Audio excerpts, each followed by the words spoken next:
भारतीय जनता पक्षाची राष्ट्रीय पदाधिकारी, प्रदेश अध्यक्ष, प्रदेश प्रभारी यांची बैठक 22 आणि 23 तारखेला दिल्लीला झाली, ज्याला माननीय प्रधानमंत्री मोदीजी यांनी मार्गदर्शन केलं। माननीय गृहमंत्री अमित शहाजी यांनी मार्गदर्शन केलं आणि संपूर्ण वेळ आमचे राष्ट्रीय अध्यक्ष जगत प्रकाश नड्डाजींनी आम्हाला सगळ्यांना आगामी कार्यक्रमांबद्दल अवगत केलं। भारतीय जनता पार्टी लोकसभा निवडणुकीच्या प्रत्यक्ष कामाला सुरुवात आम्ही केलेला आहे आणि प्रत्येक राज्यांच्या 23 तारखेनंतरच्या 7 दिवसांमध्ये केंद्रीय भारतीय जनता पार्टीने जो सर्वसमावेशक कार्यक्रम दिला आहे तो लोकसभा निवडणुकीत जिंकण्यासाठी कसा इम्प्लिमेंट करायचा याच्या बैठकांना सुरुवात झाली। आज मुंबईची पहिल्यांदा एक छोटी कोर कमिटी, त्यानंतर निवडणूक संचालन समिती मुंबई स्तरावर, अशा 2 बैठका पूर्ण करून मुंबई पदाधिकाऱ्यांची बैठक वॉर्ड स्तरापर्यंतची आम्ही त्या ठिकाणी आज केली। लक्ष्य एकच आहे, मुंबईतल्या 6ही जागा महायुतीमध्ये आम्ही जिंकणार। जनतेचा आशीर्वाद माननीय मोदीजींना येणाऱ्या काळात 2047 पर्यंत भारत विकसित करण्याचं जे एक स्वप्न घेऊन भारत चाललाय त्यासाठी आशीर्वाद देणार आणि त्यामुळे 2047 विकसित भारत या संकल्पनेला घेऊन मतदारांपर्यंत आम्ही पोहोचणार आहोत।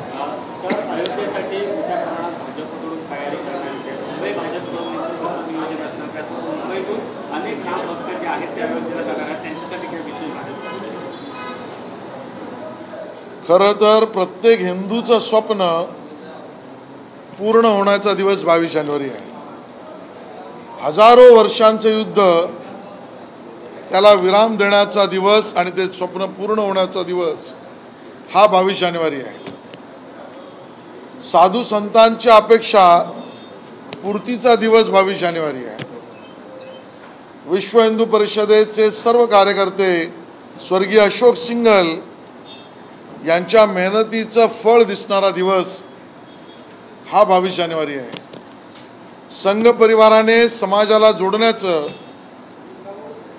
जे अपरिमित परिश्रम केले त्याची सांगता 22 जानेवारी आहे। भारतीय जनता पक्षाने प्रत्यक्ष राम मंदिराची लढाई ज्या वेळेला हे सगळे लोक विरोध करत होते, यात्रा अडवत होते, कारसेवकांवर गोळ्या घालत होते, अडवाणीजींना अटक करत होते, मोदीजी प्रमोद महाजनांवर कारवाई करत होते, कल्याण सिंगांचं सरकार घालवत होते, त्यावेळेला याची लढाई भारतीय जनता पक्ष लढला।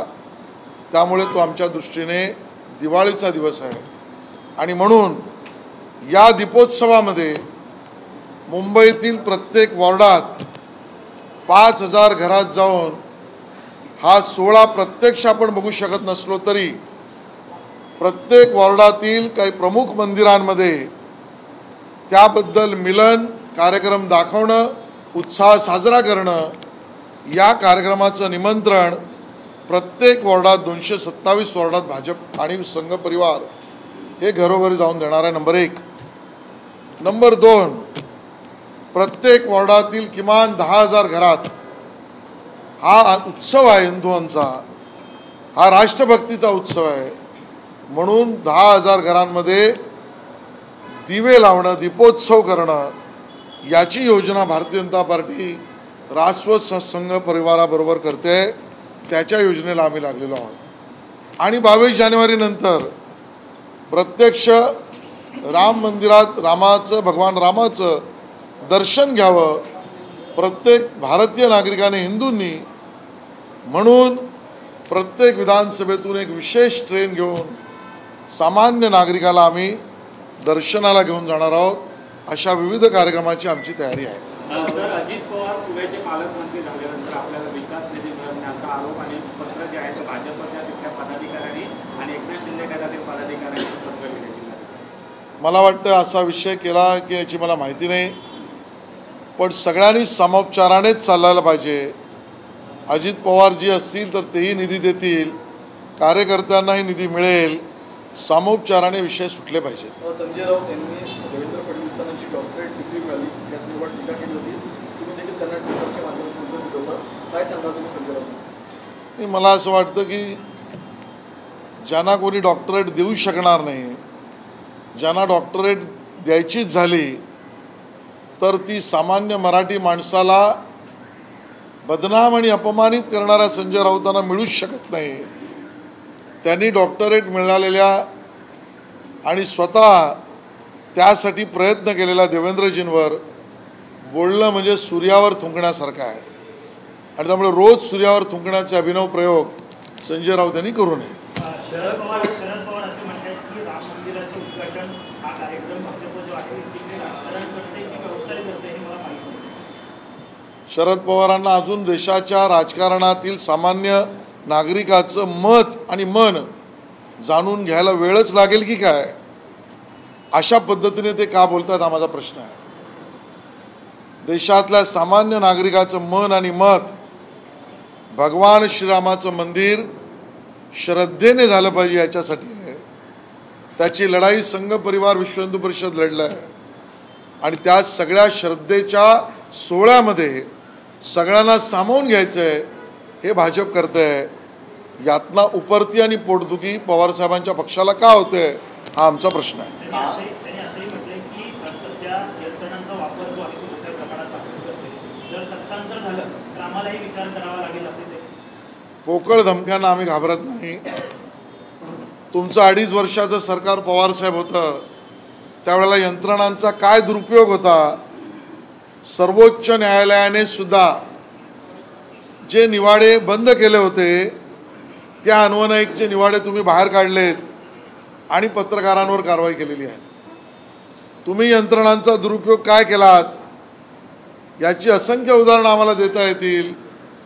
की कोविडच्या काळामध्ये काही बिल्डरांना मात्र राज्यभर थंडीच्या ठिकाणी फिरण्याचे परवाने मिळत होते, कोणाची घरं तुटत होती, केंद्रीय मंत्र्यांना जेवणाच्या ताटावरून उठवलं जात होतं. केवळ तेवढंच नाही तर गुन्हे दाखल विरोधी पक्षनेत्यांपासून पोलिसांच्या मागे पोलीस, चोराच्या मागे पोलीस आम्ही बघितले, केंद्रीय पोलिसांच्या मागे राज्यातलं पोलीस, ह्या सगळ्या काही यंत्रणांचा दुरुपयोग नव्हता का? आणि त्यामुळे पवार साहेबांनी याही यंत्रणांच्या बद्दल कधीतरी बोललं पाहिजे. सर, भाजप प्रदेशाध्यक्ष चंद्रशेखर बावनकुळे यांनी महत्त्वाचं विधान केलेलं आहे. पक्षातून कुणालाही तिकीट मिळेल आणि कुणालाही घरी बसावं लागेल. आपण देखील चांगलं काम करून मला घरी बसावं लागेल याचं स्पष्टीकरण ते स्वतःच देतील. सर, काळामध्ये शिवसेना मराठा गटाचे आमदार अजय सत्तारी त्यांनी कंत्राटदारावर निवडण्याची घटना आहे. त्यांचं म्हणणं आहे की कंत्राटदाराला वारंवार सांगून रस्त्याचं काम होत नव्हतं म्हणून मला हा पवित्रा घ्यावा लागला. अशा प्रकारे मतदारावर उभारण्या गटाची सत्ता होती. मला असं वाटतं की या सगळ्या घटना ज्या आहेत मला त्याची पूर्ण माहीत नाही. सर्वसाधारणतः अजय चौधरींचा स्वभाव नसावा असं माझं मत आहे. पण कंत्राटदार काम करायला आला तर त्याला मारा, आणि काम होत नाही म्हणून आदित्यजींनी बोंबा मारा, हे कुठेतरी सोची समजी स्क्रिप्ट आहे. मुंबईकरांसमोर नवीन CC रोड आणि अन्य काम होतं आहे, याला डाग लावण्याचा कार्यक्रम आहे. एका बाजूला आदित्य ठाकरेंनी म्हणायचं कंत्राटदार कामच होत नाही, करतच नाही, दुसऱ्या बाजूने कंत्राटदार काम करायला गेला तर त्याला मारायचं. यामागे मला षडयंत्र दिसतंय. संजय राऊत असं म्हणतात की भाजपा पक्षाचा जन्म हा 2014 नंतरच झालेला आहे. आता माध्यमात जे लोक बोलत आहेत ते चटणी आणि लोणच्यासारखे आहे. त्यांच्या पक्षाचा जन्म कधी झाला आहे त्यांना माहिती आहे का? ते स्वतः शिवसेनेत लोकप्रभामधून कधी आले हे तारीख तरी त्यांना आठवतंय का? लोकप्रभामध्ये असताना बाळासाहेबांवर, हिंदू हृदय सम्राट बाळासाहेबांवर खालच्या स्तरावर जाऊन टीका करणारे लेख संजय राऊत तुम्ही लिहिले होते, हे तरी तुम्हाला आठवतंय का? आणि म्हणून संजय राऊतांना एवढंच पुरेसं आहे की तुमच्या पक्षाचा जन्मही झाला नव्हता त्यावेळेला मुंबई महानगरपालिकेमध्ये जनसंघ आणि भाजपचे नगरसेवक निवडून आले होते. तुमच्या पक्षाचा जन्मही झाला नव्हता. त्यावेळेला महाराष्ट्राच्या विधानसभेत मुंबईतून जनसंघ आणि भाजपचे आमदार निवडून आले होते. तुमच्या पक्षाला चिन्हही मिळालं नव्हतं. त्यावेळेला आमच्या चिन्हावर तुमच्या पक्षाची लोक निवडणूक लढले होते. याचा थोडा अभ्यास करा आणि मग अग्रलेख लिहायला बसा.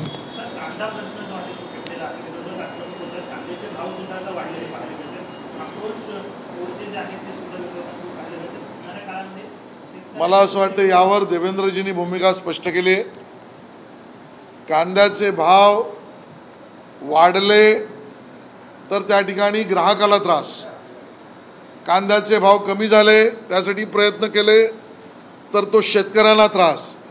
अशा पद्धतीने काही लोक या राज्यामध्ये लोकांना भडकवण्याचे काम करत आहेत. ग्राहकांना सुद्धा परवडेल अशा दरात कांदा मिळावा आणि शेतकऱ्याला 2 पैसे सुद्धा अतिरिक्त मिळावेत, हेच काम सरकार करत आहे. खासदार अमोल कोल्हेंनी शेतकऱ्यांच्या प्रश्नावर संघर्ष यात्रा काढलेली आहे. सुप्रिया सुळेंनी या यात्रेला पाठिंबा द्यावा, सगळ्यांनी सहभागी व्हावं आवाहन केलेलं आहे. नाही, यात्रा कोणी काढू शकतं आणि पाठिंबा द्याय कोणी म्हणू शकतं. लोक येत आहेत की नाही प्रश्न आहे. आणि त्यामुळे कोल्हेंची कोल्हेकुई चालणार की नाही बघू. हां, तुम्ही विचारा. लोकसभेच्या अनुषंगाने अशी चर्चा आहे की सलग 2 टर्म ज्याने खासदार आहेत त्यांना परत तिकीट देण्याबाबत भाजप विचार करू शकतो, अशा प्रकारची. नाही, माझा अधिकार नाही, यावर मी भाष्य करणार नाही. शरद पवार असे म्हणतात की भाजपकडे आता कुठलेही मुद्दे राहिलेले नाहीत, त्यामुळे राम मंदिराचा मुद्दा समोर आणून त्या निवडणुकांना सामोरे जाण्याचा प्रयत्न करतो. मला असं वाटतं की भारतीय जनता पक्ष पवार साहेबांना अजून कळलाच नाही. कळला असेल तर तो पचलाच नाही. पचण्याचा प्रयत्न केला असेल तर त्या आड अजितदादांचं बंड चालू आहे आणि त्यामुळे त्यांनी भाजपवर टीका टिप्पणी करू नये. 2047 पर्यंत भारत विकसित देश होईल हे स्वप्न घेऊन माननीय मोदीजी आणि भारतीय जनता पार्टी विकसित भारत यात्रा एका बाजूला करते, दुसऱ्या बाजूला संघटनेच्या ताकदीवर प्रत्येक बूथवर 51% मतं मिळवण्याचं संघटनात्मक जाळं विणते आणि तिसऱ्या बाजूला श्रद्धेच्या या सोहळ्यामध्ये सामान्य हिंदू भारतीयाला सहभागी सुद्धा राम जन्मभूमीत करून घेते. थोडा अभ्यास कच्चा पडतो त्यांचा. काँग्रेस नेते आणि टेक्नोक्रॅट सॅम पित्रोदा यांनी असं म्हटलंय की ईव्हीएम सोबत व्हीव्हीपॅट मशीन जोडण्यामुळे ईव्हीएमचं स्वातंत्र्य. मनमोहन सिंगांचं सरकार असतानाही सूचना त्यांनी का दिली नाही याचं उत्तर पहिलं त्यांनी द्यावं.